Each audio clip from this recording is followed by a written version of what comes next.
Está começando o programa Ariadne Bianchi Entrevista. A jornalista Ariadne Bianchi comanda um espaço aberto para diálogos, encontros e entrevistas, trazendo convidados especiais com diferentes visões de mundo.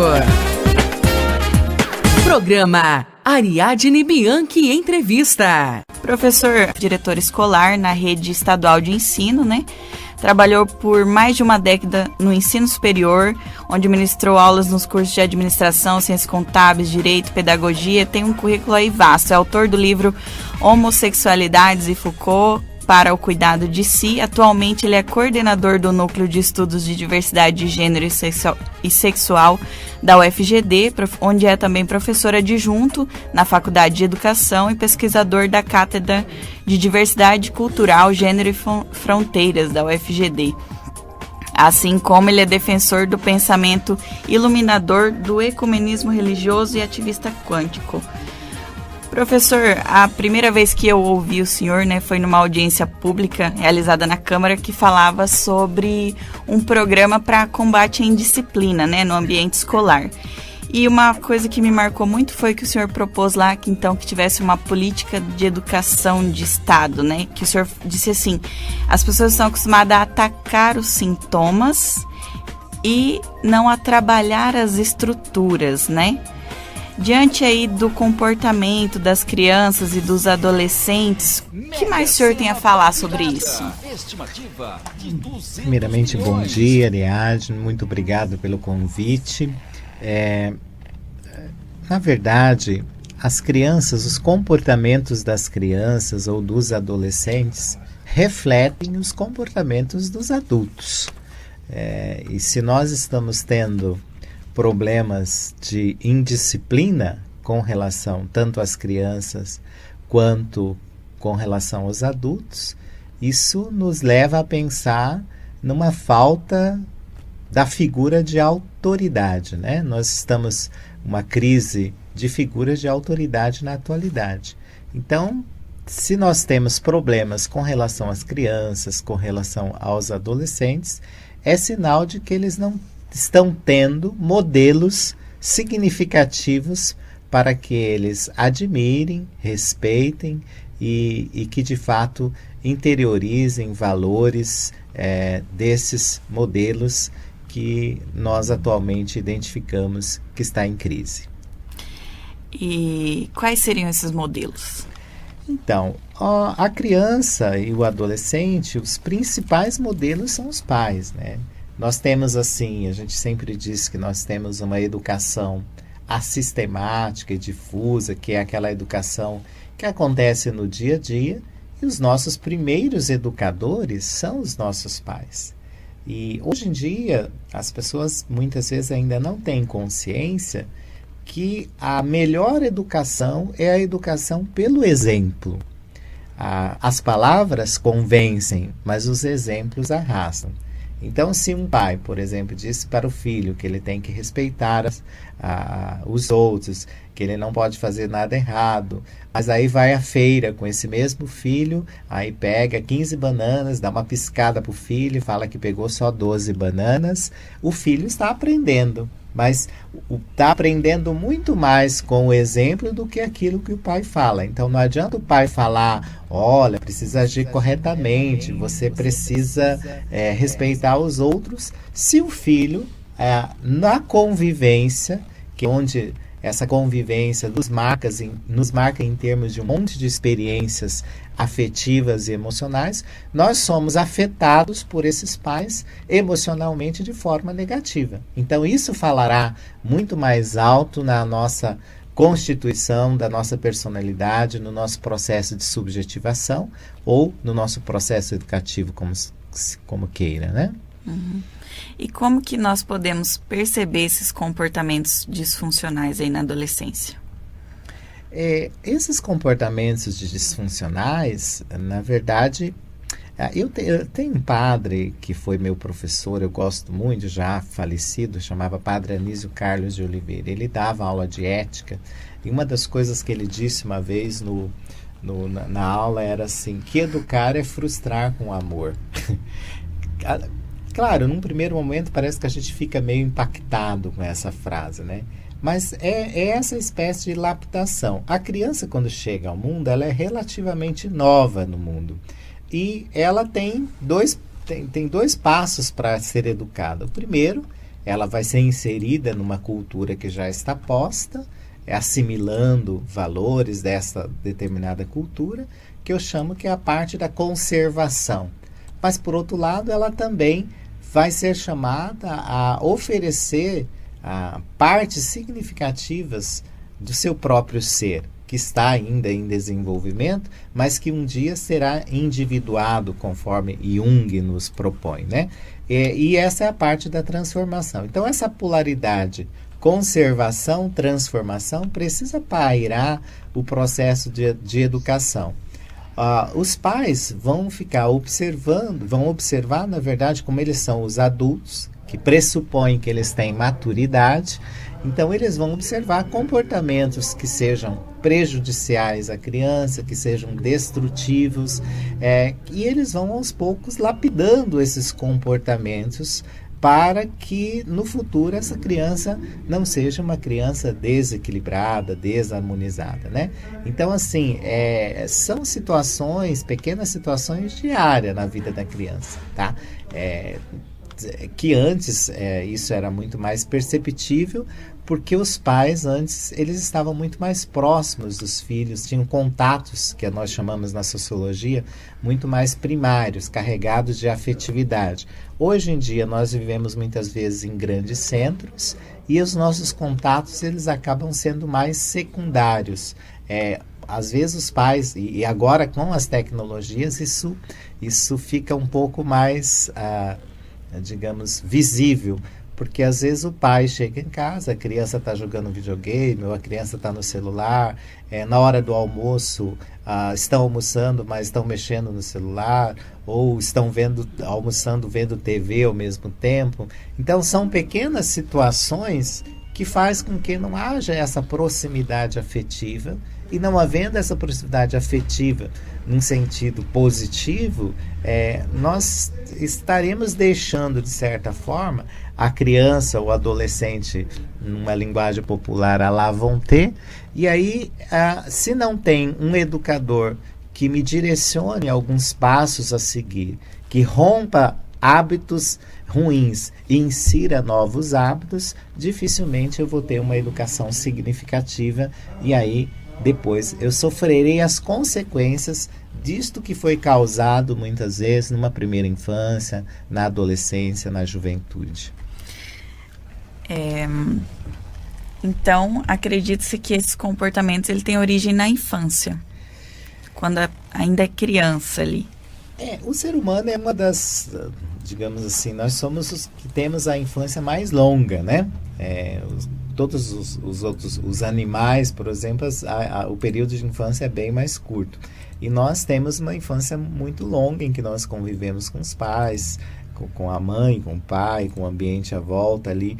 Grande parte das situações que a gente vivencia hoje em termos de sofrimentos, de dificuldades, foi assimilada nesse primeiro momento da infância. Alguns até dizem, alguns estudiosos da área da psicologia que são mais pré-deterministas, ou costuma dizer que de 0 aos 7 anos a criança copia o ambiente, e dos 7 anos em diante ela só vai, de certa forma, reproduzir aquilo que ela copiou no primeiro momento.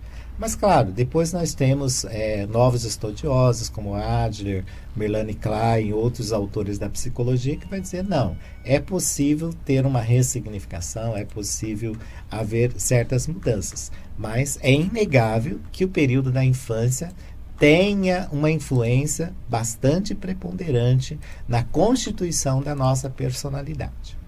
Professor, você acha que esses comportamentos aí disfuncionais, diante de algumas questões como, por exemplo, fundamentalismo religioso, entre algumas coisas assim, de crenças exageradas, como que é que funciona isso? Como que é esse enfrentamento, assim? Ariadne, pelos meus últimos estudos, a gente observa, assim, que tudo aquilo que faz com que as pessoas tenham medo, vai fazer com que elas não tenham confiança. O excesso de medo na vida de alguém faz com que ela perca, né? Tem um processo aí de perda da autoconfiança. Não tendo autoconfiança, dificilmente a pessoa vai ter autoaceitação, autoamor, autoestima e, consequentemente, ela não vai sentir-se em merecimento das coisas e também, claro, ela não vivenciará fontes de afetividades legítimas.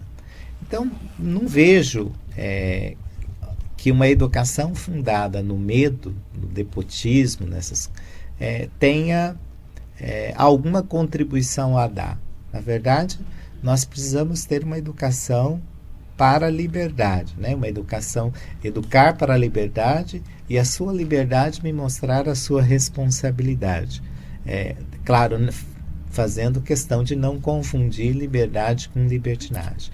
Eu acho que a função da educação a finalidade dela é que as pessoas tenham uma ação, e uma ação consciente, logo, uma ação responsável. Ultimamente, nós estamos vendo um processo educativo que preza, muitas vezes, não por uma espécie de conscientização de que a finalidade da educação é que as pessoas tenham uma ação responsável, mas muitas vezes uma educação que leva as pessoas a se conformar. E o medo faz com que as pessoas retraiam, elas ficam com a sua consciência contraída, enquanto que a gente deveria primar não pelo medo, mas sim pela liberdade, pela conscientização, que nos fará ter uma consciência expandida. Esse é o propósito da educação. Quanto mais nós tivermos uma consciência contraída, menos, mais deturpada será a nossa visão de mundo.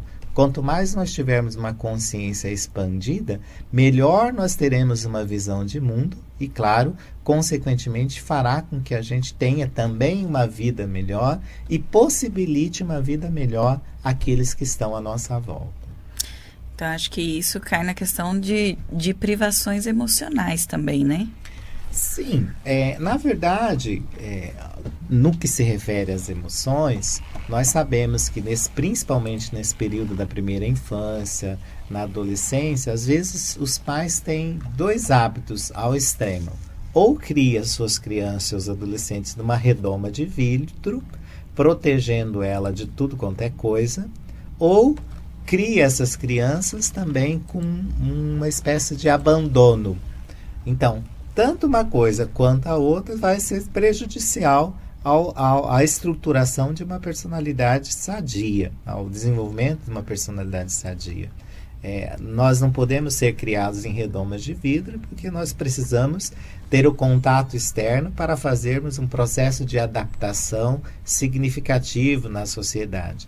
Assim como nós também não podemos ser privados de todo o carinho, de todo o afeto, porque senão a gente constitui psicologicamente um complexo chamado complexo de abandono e depois a gente sai falando sim para todo mundo, sem saber dizer não nas horas certas, e com isso nós nos sobrecarregamos e depois entramos em alguns outros processos que nós chamamos de processos de vitimização, processo de martirização, porque eu digo sim para todo mundo, vou me entupir de obrigações, não vou dar conta e ainda vou culpar os outros. Mas eu estou dizendo sim para todo mundo hoje adulto em função de uma emoção psicológica que ainda está constelada no meu psiquismo lá da minha infância. Como eu fui abandonado pelo meu pai, pela minha mãe, eu não tenho coragem de dizer não para as pessoas hoje, com medo também de ser abandonado. Então são situações bastante complexas. Claro que as nossas emoções, elas influenciam muito nas nossas escolhas. Os complexos, seja complexo de inferioridade, complexo de culpa, complexo materno, complexo de superioridade, complexo de poder, eles influenciam muito, principalmente quando nós estruturamos esses complexos aí de forma negativa. E Jung dizia assim, o problema não é as pessoas ter complexo, porque isso todos nós temos. O problema são os complexos nos ter. Porque quando nós não nos conscientizamos dessas coisas, não é que elas passam a não existir, elas continuam existindo, por vezes movimentando para que nós façamos escolhas de forma inconsciente, e isso faz com que a gente tenha atitudes errôneas na nossa vida, que são o que nós chamamos aí processos de autossabotagem, de autodestruição, por conta dessa ilusão, por conta dessa visão bastante contraída, inclusive do seu psiquismo. E como que nós podemos, então, lidar com essas situações e levar essa educação para além dos muros da escola? Então, a proposta é a gente pensar numa educação integral, mas não uma educação integral que muitas vezes a gente escuta falar por aí, uma educação de tempo integral, da pessoa ficar lá o dia inteiro na escola, mas não mudar a maneira que as coisas estão sendo feitas. Quando a gente chama de educação integral, é fazer com que os processos educativos valorizem 4 funções psíquicas. A função intelecto, tá? A função sentimento, a função corpo e a função intuição, tá? Que seria, na verdade, a função intelecto, pensar, a função dos sentimentos, o sentir, a função da corporidade, as sensações, né? E a intuição. Por quê? Porque uma pessoa ela só vai ser íntegra, ela só vai ser integral quando ela desenvolver essas 4 funções psíquicas. A nossa educação tem privilegiado a função intelecto. Então, ela possibilita que as pessoas entendam as coisas, mas ela não faz com que as pessoas sintam aquilo que entendeu. Aí falta vivência. Então, toda vez que eu supervalorizo o intelecto, eu estou deixando de lado a experiência, os sentimentos. Toda vez que eu supervalorizo o corpo, eu estou deixando de lado a intuição. E Jung vai dizer, olha, essas 4 funções psíquicas são importantes num bom processo educativo. Desenvolver o intelecto, mas também desenvolver os sentimentos, mas também desenvolver a corporeidade, mas também a intuição. E, na visão dele, a intuição é o que equilibraria essas 4 funções. Né? Por quê? E o que a gente percebe ultimamente? Nós temos toda uma valorização do intelecto. Então, nós temos uma escola conteudista, em que as pessoas aprendem uma série de conteúdos, mas elas não sabem onde utilizar e para que estão aprendendo aqueles conteúdos. Muitas vezes apenas para fazer uma prova para passar no vestibular, mas não tem, no simulado, mas não tem uma aplicação prática, uma vivência. E, por outro lado, também as pessoas estão numa coisa que a gente tem acostumado a chamar de spa, mas não é o spa para emagrecer, não. É o síndrome do pensamento acelerado. Nós vivemos num momento em que não se valoriza mais algumas coisas, como uma boa música, uma música clássica, uma orações, meditação, observar a natureza, que é esse tipo de atividades que vai, de certa forma, desenvolver a nossa capacidade intuitiva. E o que vai nos planificar, segundo Jung, é a intuição. Então, os grandes iluminados que nós tivemos na história, um Jesus, um Buda, um Gandhi, você vai perceber que todos eles valorizavam essas 4 funções. Eles tinham essas 4 funções muito integradas. Por isso eles são chamados de seres plenos, planificados, íntegros, porque integrou essas 4 funções. Agora, quando se valoriza uma função em detrimento da outra, a pessoa ficará desequilibrada, desarmonizada, e isso refletirá no social, na família e tudo mais. Nossa sociedade, ela anda muito ansiosa, né?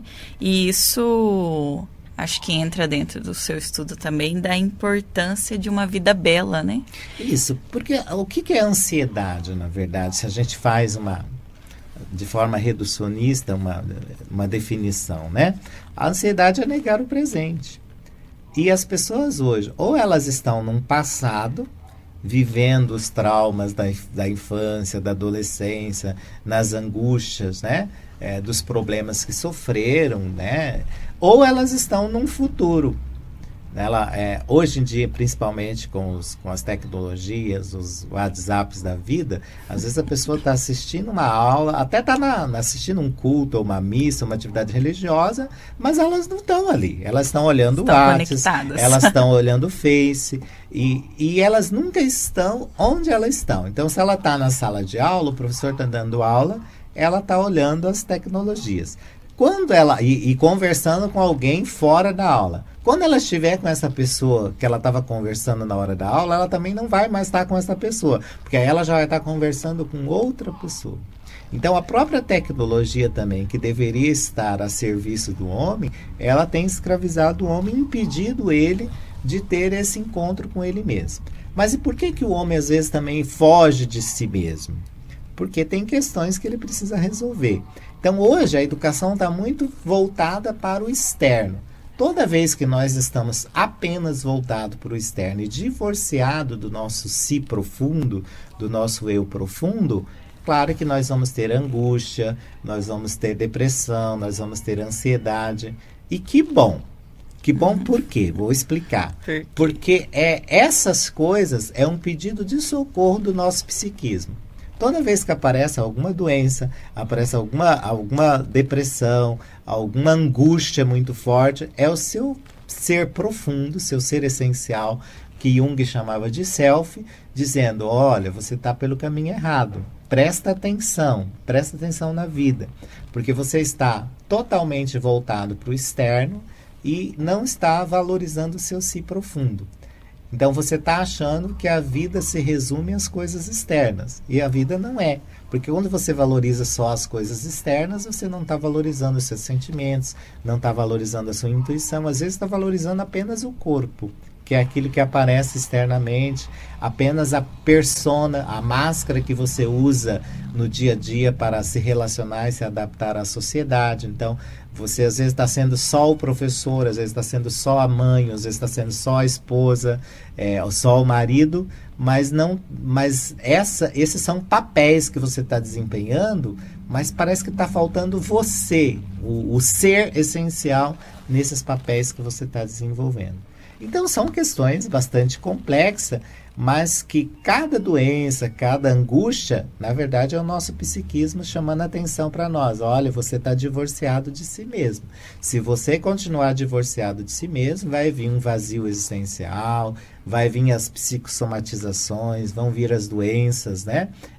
E aí você, claro, não vai ter um futuro realizador, né? Mas justamente por conta que você está ou no passado ou no futuro e não está vivendo intensamente o presente. Uma coisa de cada vez. Então, prova disso, por exemplo, a pessoa senta para almoçar e aí ela almoça o celular, que está do lado, ela está comendo e mexendo no celular, ela almoça a TV que está ligada, ela ouvindo os noticiários que são coisas ruins, e ela come também os alimentos, mas inclusive nem mastiga, só engole. Então, que proteínas, que vitaminas ela vai estar ingerindo? Ela vai estar ingerindo uma série de coisas, mas que não necessariamente é aquilo que vai nutrir verdadeiramente o corpo dela, mas muitas vezes vai fazer muito mais mal do que bem.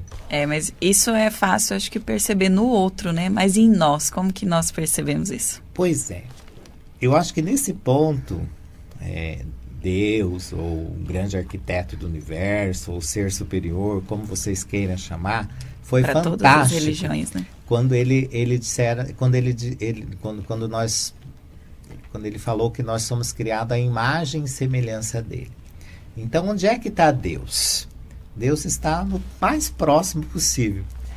Por isso, quando nós observamos algumas coisas dos outros, nós precisamos acender uma luzinha amarela, porque aquilo que nós estamos vendo nos outros pode ser que seja nosso.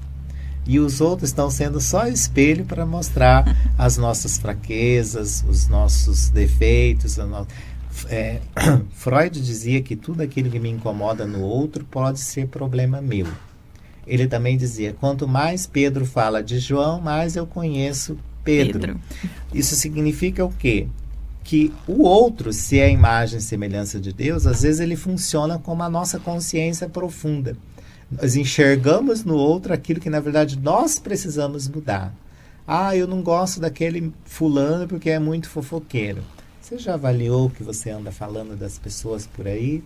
Ah, eu não gosto daquela pessoa porque ela é muito falsa. Então, como é que você é nas suas relações pessoais?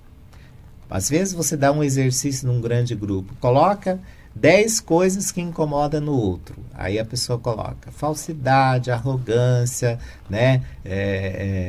Ciúmes, inveja, aí coloca um monte de coisa. Aí você fala assim, então agora vire o papel e do outro lado do papel coloque destas características, quais delas você também tem. Aí a pessoa repete as 10, porque na verdade o outro funciona como um espelho para ela. Inclusive diz que as nossas qualidades nós carregamos num saco na frente, né? Enquanto que os defeitos nós carregamos atrás. Então, por isso que nós só vemos defeito dos outros e achamos que nós só temos qualidade. Verdade. Professor, para a gente ir finalizando aqui, como que o senhor enxerga a mudança nessa política de Estado aí de educação? O que nós precisamos fazer para que possamos enxergar o outro também a partir de agora, e o que nós podemos, de repente, mudar aí nessa visão da educação diante de tantas situações que estão acontecendo no nosso país, de retrocessos, tirando os direitos aí dos trabalhadores e trabalhadoras, e diante de toda essa questão da importância aí de uma vida tranquila, pacífica e plena e bela, como o senhor propôs aqui? Olha, primeiro eu vou repetir o que eu falei na Câmara de Vereadores, na audiência pública que nós participamos, né, Ariane? Eu acho que primeiro é preciso ter um compromisso das autoridades que estão exercendo cargos que deveria estar exercendo a serviço do povo, mas que muitas vezes elas servem-se desse cargo para elas mesmas, né?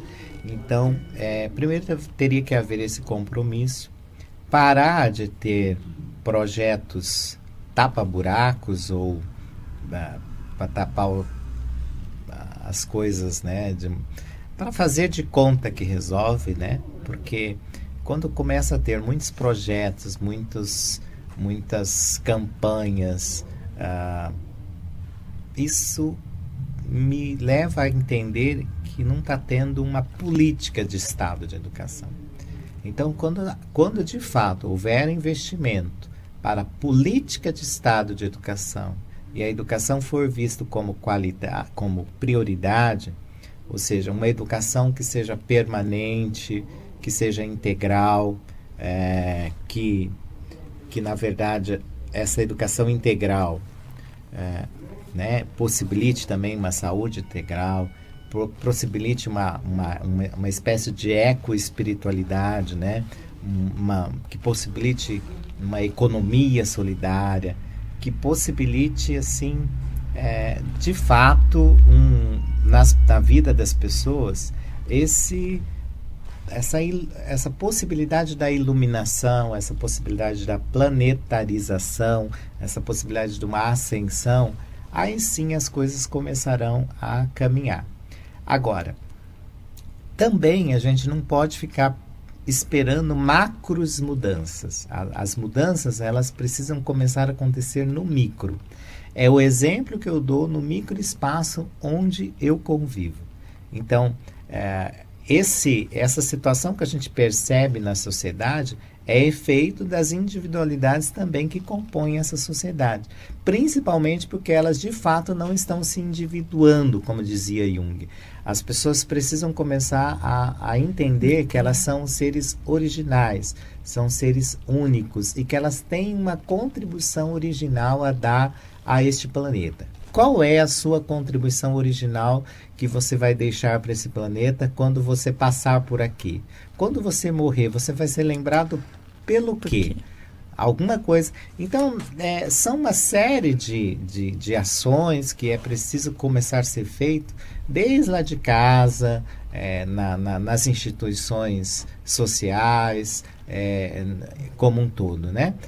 Nessa perspectiva de uma educação, primeiro, que volte as pessoas para o interno, porque como elas estão totalmente voltadas para o externo, dificilmente elas vão ter um processo de iluminação, porque elas não estão conseguindo se ver. Então, é necessário esse voltar as pessoas para o interno, e depois, claro, que haja esse equilíbrio entre o interno e o externo. Tem um autor da educação chamado Demerval Saviani, e ele fala de uma teoria da envergadura da vara. Diz que quando a vara está muito torta para um lado, a gente tem que entortar ela totalmente para o outro para ver se ela volta para o meio. Eu acho que nós estamos vivendo esse momento que está tudo para o externo, e aí as pessoas estão se esvaziando, perdendo o sentido da vida, estão iniciando aí altas taxas de suicídio. Só em Dourados, nas últimas semanas, nós tivemos 2 suicídios.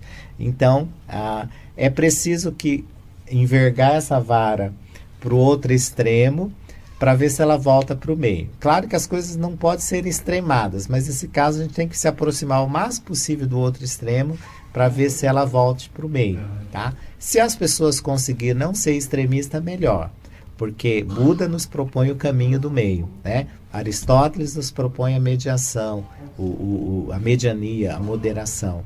O melhor caminho é o caminho do meio, mas como as pessoas estão muito viciadas para um lado, às vezes num primeiro momento nós vamos ter que colocar ela totalmente do outro, para ver se ela desenvolve algumas virtudes daquele lado, para ver se haja essa integração entre um extremo e outro, e aí a pessoa consiga o equilíbrio, consiga a harmonia. Professor, eu agradeço a sua participação aqui no programa, uma honra recebê-lo aqui, né? E eu acredito que esse programa também possa dar essa contribuição que o senhor fala, né? Que o senhor cita aí, trazendo aí a voz de pessoas como o senhor para a sociedade ouvir, para que todos tenham conhecimento, que de repente às vezes fica ali na universidade e Dourados ainda, por exemplo, não teria tanto escutado a sua voz. Então, dá essa contribuição um pouquinho através desse programa para a voz, não só assim da academia, mas também de pessoas ou grupos invisibilizados, né? Então, eu estou tentando dar essa contribuição a partir de agora e foi uma honra recebê-lo nesse primeiro programa. Eu que fico agradecido, espero ter contribuído com os nossos telespectadores, né? E que a gente consiga fazer esse propósito de ter uma vida mais bela, mais ética, mais justa, né? Tem um pensamento que eu gosto muito que diz assim: nunca devemos nos cansar de fazer as pequenas coisas por amor a Deus. Porque Deus não olha a grandeza das coisas, mas o amor com as quais são feitas. Na presença de Deus, o nosso amor cresce. Então, se o seu programa foi idealizado com amor, com certeza ele atingirá o coração daqueles que o ouvem e haverá grandes transformações no indivíduo e, consequentemente, esse indivíduo, onde estiver, será uma luz para iluminar as trevas, as obscuridades, as dificuldades na vida das pessoas. Muito obrigado, muita paz, gratidão. Amém, muito obrigada. Toda quarta-feira, às 7 horas, nós vamos ter aqui o programa Ariadne Entrevista. Convido vocês a acompanhar aqui pelo Facebook e também pelo site da radiojavé.com. Tá? Muito obrigada e tenham um bom dia a todos.